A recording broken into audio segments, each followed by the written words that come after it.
Welcome to The Explainer. Today, we're looking at a deeply impactful event that really shook a major American city. I want you to first picture a quintessential beautiful summer day in downtown Seattle. The date is Sunday, July 26, 2026. The beloved Bite of Seattle Festival is in full swing. Families are playing. You've got live music echoing through the air, and the aroma of incredible food is literally everywhere. People are gathered right under the iconic Space Needle, just soaking in a picture-perfect afternoon. Now, to really wrap our heads around the magnitude of this event, consider this number: 350,000. That figure represents the sheer massive scale of this beloved annual tradition. You see, the Bite of Seattle isn't just some small neighborhood block party. It was founded back in 1982 and draws hundreds of thousands of visitors every single year. It is a cherished summer tradition for Seattleites that brings together hundreds of food stalls, completely transforming the Seattle Center campus into this massive, bustling hub of community and joy. But then, we hit this exact moment in time, 6:01 p.m. At exactly 6:01 p.m., that scene of pure happiness was violently and abruptly torn apart. Without warning, a sudden barrage of crackling gunfire shattered the peace. In an instant, an act of deliberate violence transformed a joyful summer festival into an absolute nightmare for the thousands of people in attendance. In this explainer, we're going to respectfully break down the facts. Here's our roadmap for today. 1. A celebration shattered. 2. Panic at the Needle. 3. Victims of the crossfire. 4. Suspects and misinformation. And finally 5. The broader political reaction. Let's get right into it.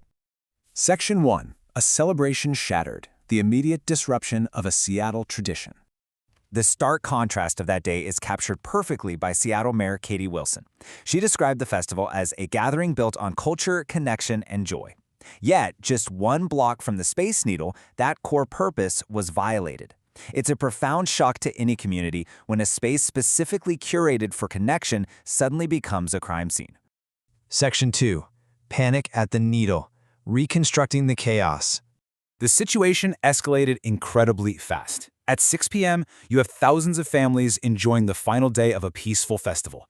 Just 1 minute later, at 6:01 p.m., gunfire erupts. What follows shortly after is absolute chaos, a massive stampede as people frantically search for shelter. But what's absolutely crucial to point out here is the rapid response.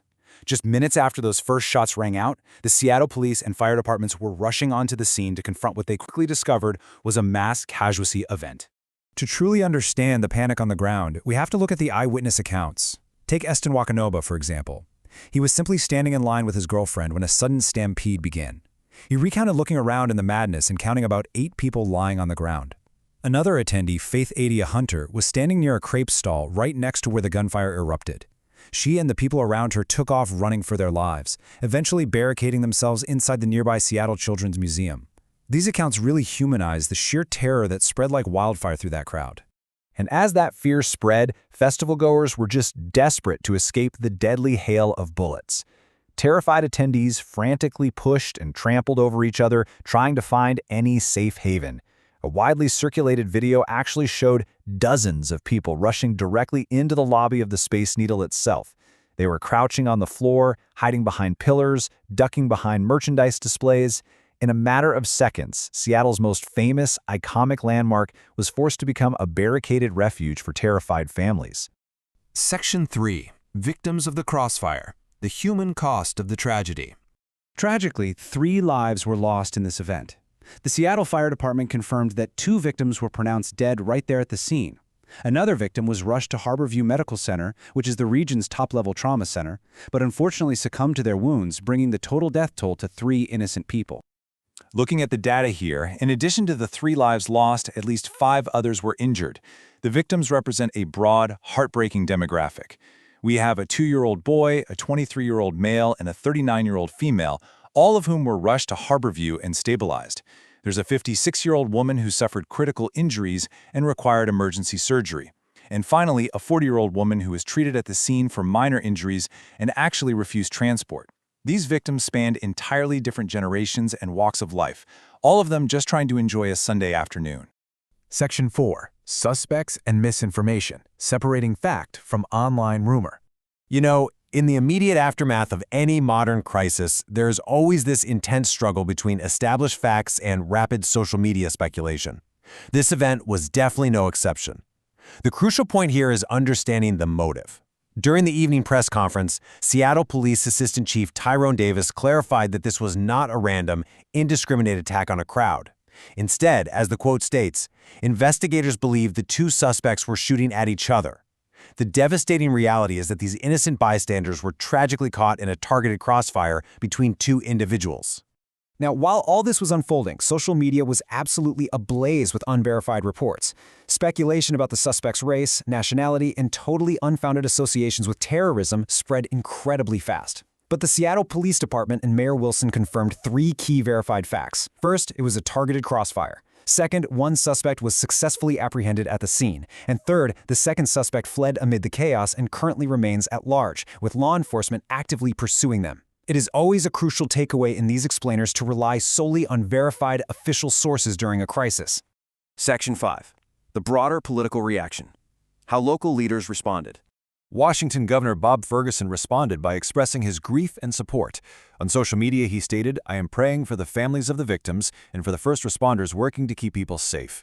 And beyond just statements, Governor Ferguson also took immediate administrative action. He deployed State Patrol SWAT teams to the Seattle Center to directly assist the Seattle Police with the unfolding situation. Similarly, Congresswoman Pramila Jayapal, who represents the Seattle area, issued a statement reflecting the profound grief felt across the region, noting, "Our hearts are with everyone affected by this senseless violence." Across the political spectrum, the immediate reaction was truly one of shock and mourning for the community.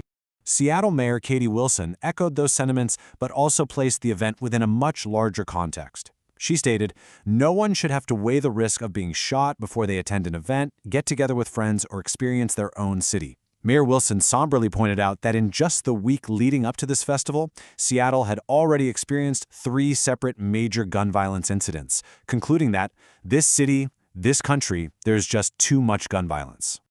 So, what does this all mean? We've seen how a single evening transformed a joyful festival for 350,000 people into a tragedy that left 3 dead, multiple wounded, and an entire community in shock. As the investigation continues and a second suspect remains at large, the people of Seattle are left grappling with the aftermath. I want to leave you with this final thought to reflect on today. When an event built on culture, connection, and joy is shattered so suddenly, how does a community heal when its public spaces become scenes of violence?